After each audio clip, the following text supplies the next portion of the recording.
حدیث نمبر 2259۔ حضرت ابو موسیٰ رضی اللہ عنہ نبی اکرم صلی اللہ علیہ وسلم سے روایت کرتے ہیں، آپ نے فرمایا، مسلمان امانت دار خازن کو جس مال کے دینے کا حکم دیا گیا وہ پورا خوشی خوشی اس شخص کو دے جس کو دینے کا حکم دیا گیا، اس کا شمار بھی صدقہ کرنے والوں میں ہوتا ہے۔ حدیث نمبر 2260۔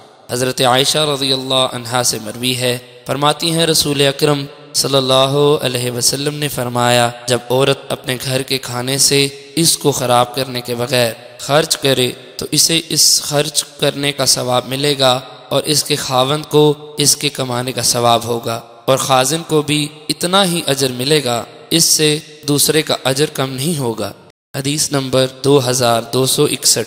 ایک اور سند سے بھی اس کی مثل منقول ہے، البتہ اس میں خاوند کے گھر کا ذکر ہے۔ حدیث نمبر 2262۔